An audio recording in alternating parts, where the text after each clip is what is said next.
俗話講得好，補品一堆，不如黑豆一把。經常食黑豆咧，可以解決好多人嘅煩惱，並且簡單實惠得嚟啊，又健康添。咁今日老王咧就將老一輩傳落嚟嘅醋爆黑豆秘方分享俾大家。佢唔單止做法簡單，並且效果啊仲非常之好添。嗱，想學兄弟姐妹，記得點讚收藏起身啦。首先準備300克嘅黑豆，呢度我哋揀翻綠心嘅比較好。跟住加翻1匙羹嘅鹽，用清水將佢哋清洗乾淨。黑豆咧又被稱為豆中之王，佢含有豐富嘅植物蛋白、天然嘅花青素同埋多種礦物質等營養成分，所以平時我哋多啲食黑豆咧，係對我哋身體好處多多噶。洗乾淨之後啊，我哋用溫水繼續浸翻嘅3粒鐘，咁樣啲營養成分咧先可以充分咁釋放出嚟。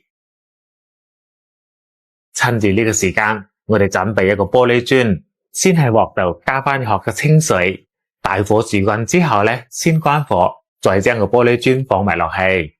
我哋用高溫殺下菌消毒，咁樣醋爆黑豆咧就可以保存得更耐一啲噶啦。黑豆泡到差唔多發芽嘅狀態，呢個時候營養就係最好噶啦。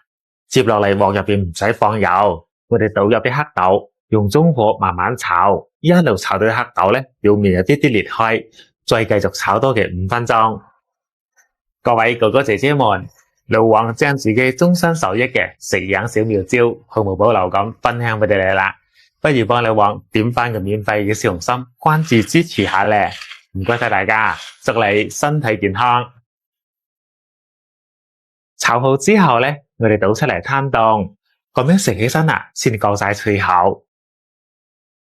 跟住攤凍之後咧，我哋裝入個啱啱消毒好嘅玻璃樽度。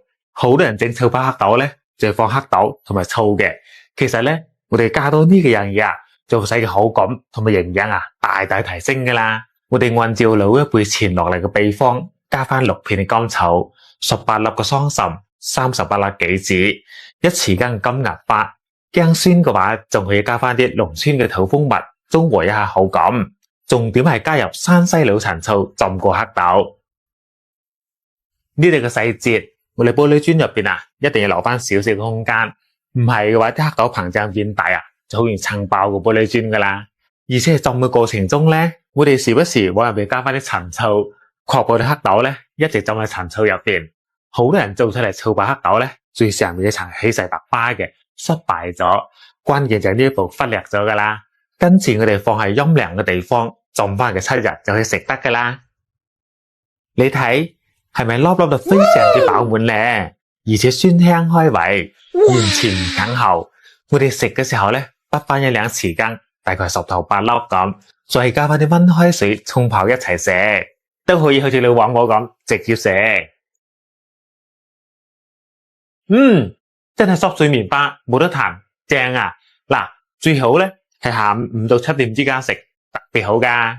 每次我老婆感覺自己嘅豬腰仔酸酸地，膝頭哥又為軟嘅時候咧，呢味醋爆黑豆啊就好啱食噶啦。